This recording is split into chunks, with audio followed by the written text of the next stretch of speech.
Hello. Today I'm going to show you the meal that won World War II. I know a lot of people think it was atomic weapons or submarine warfare. Nope, it was this meal right here, affectionately known by military guys even now as shit on a shingle. I know that doesn't sound too good, but really, when you find out about it, it was really based on a bechamel sauce that is one of the 5 mother sauces of French cuisine. I have a little song. Bechamel, bechamel mucho. Each time it passes my lips, I feel music divine. Bechamel, bechamel mucho. Make some tomorrow and breakfast will really be fine. Didn't know it was a musical, did you? Yep. Never see that out of James Beard. But anyway, let's get to the recipe. So the deal is that the first thing we got to do is make what's called a roux, which is another French thing, Roux. And the way we do that is we use 2 tablespoons of regular all-purpose flour.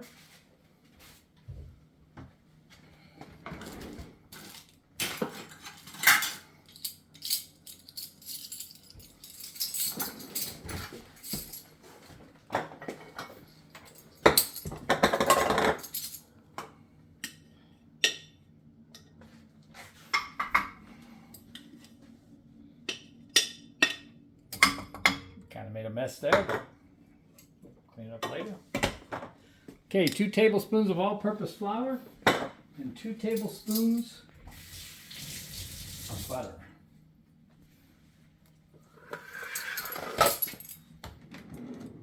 Excuse me.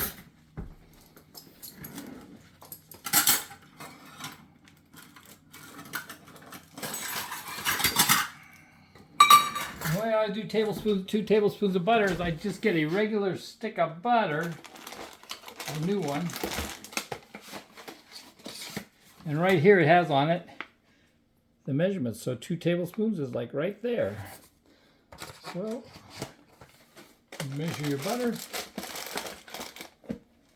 And you pop it in. And what you do now is you cook the butter. One nice thing about this recipe is there's no timing involved. We don't have to put it at 350 for 2.5 hours and that kind of stuff. Everything comes together. You can see what's going on all the time. And but you make this roux out of butter and flour. And what you want to do is you want to brown the flour a little bit in the butter, because if you don't, you can taste the flour taste of the butter.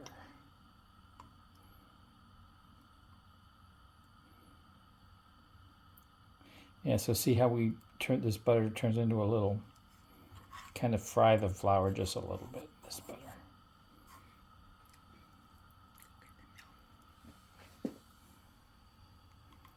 What are you doing? Go for the milk. Oh, no, I'll do that.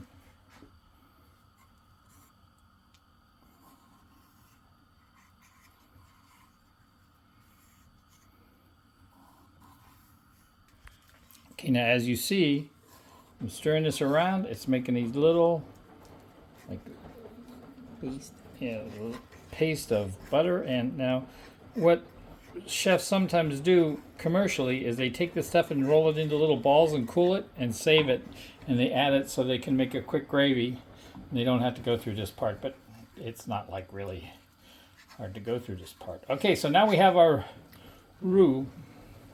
And what we do from there is, and here's the whole key to real good shit on a shingle, which let's call it chipped cream beef on toast, like Stouffer's does when they try to sell it to the little packets for $6. Okay, this is the whole key right here.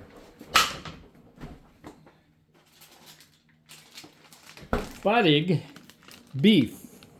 This will do two of these sections. Each of these will feed like 2 to 4 people, depending on how much they like it, or maybe 0 people, depending on how much they like it. But anyway, This is the chipped beef part. So we get this buttock. It's 99 cents a package, you only need half a package for one. So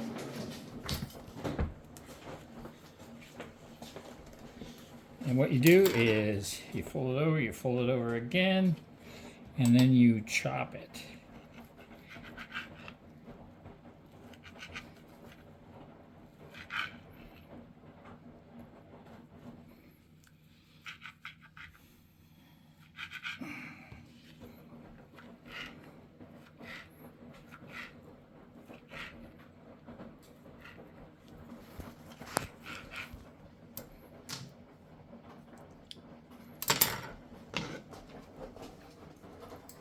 We add it to our roux.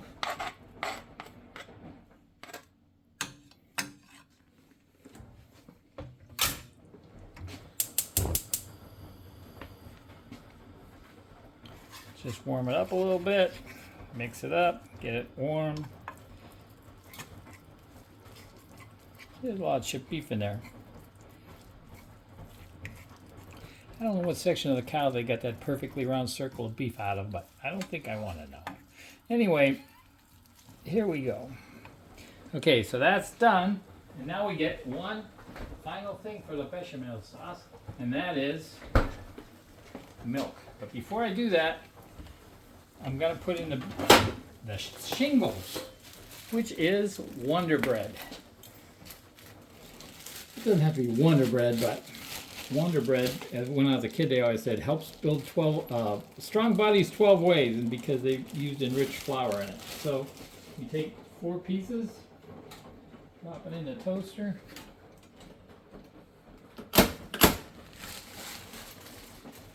And this will make, like I said, 2 to 4 servings, or 1 serving for me because I eat the whole thing and don't eat anything else all day.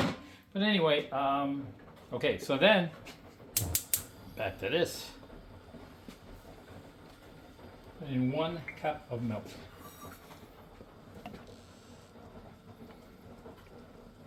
Whole vitamin D milk. And if you ever search on the internet, you'll find out how interesting this is, because there are a million searches about why this bechamel sauce works the way it does and creates this gravy. And what ended up happening is the combination of the fat, the flour, and the proteins in the milk link together to make long chains and make a thick gravy.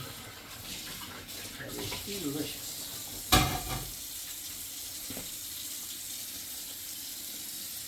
You really don't have to do a lot to this. Like I say, there's no timing involved.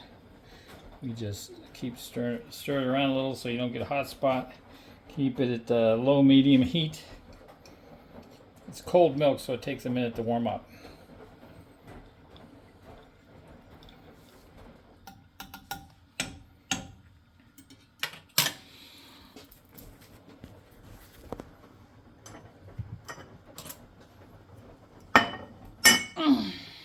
Making me mad. Oh, it's yelling at me.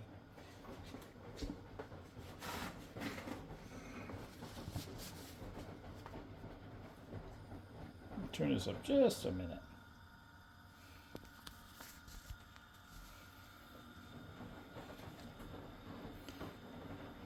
See it start to boil.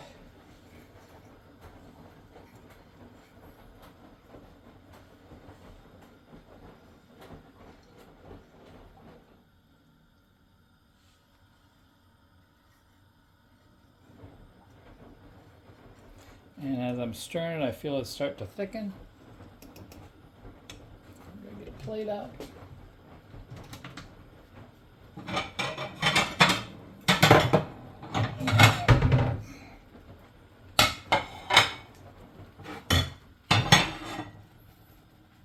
And as you see it starting to boil, I just continue to stir, and it's really starting to thicken up already.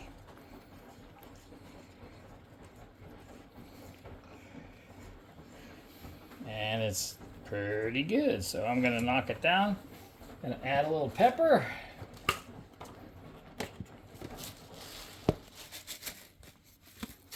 What kind of pepper? This coarse ground pepper I like. And a little bit of salt. And the bread's ready. It all is coming together perfectly. This pink salt was, it says it's like 1,000,000 years old, but it expires next year. They just caught it in time. It's amazing.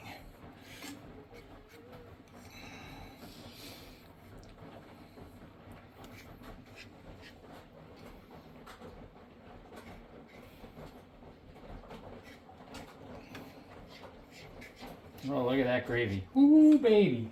So then I take my shingles, lay them down like that.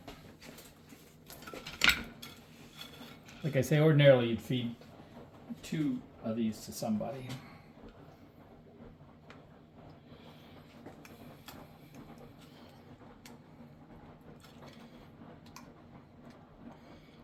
Oh, man.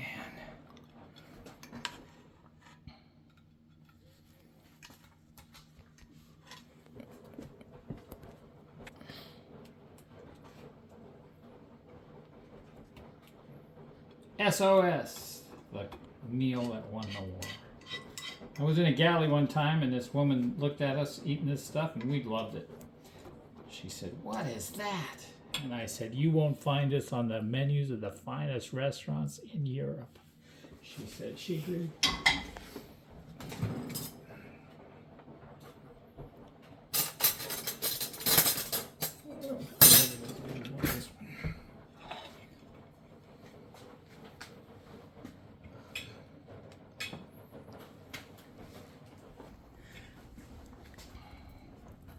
No?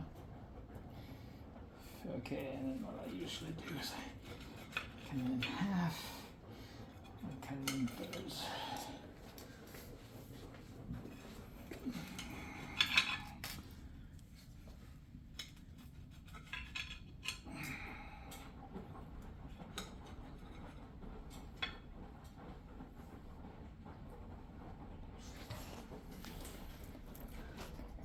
How is it? That's wonderful. And there you have it. A easy to make, inexpensive breakfast that is based on one of the 5 mother sauces of French cuisine. And look at that hearty meal. Guys would go out and detect submarines and escort convoys in 14-foot seas, and this is what kept them going. So try it tomorrow and breakfast will be fine, as in the... Thank you very much. Like it if you like it. I never ask you to like stuff before you see it, but like it if you like it, and maybe we'll have another one on Spam bagels. See you later.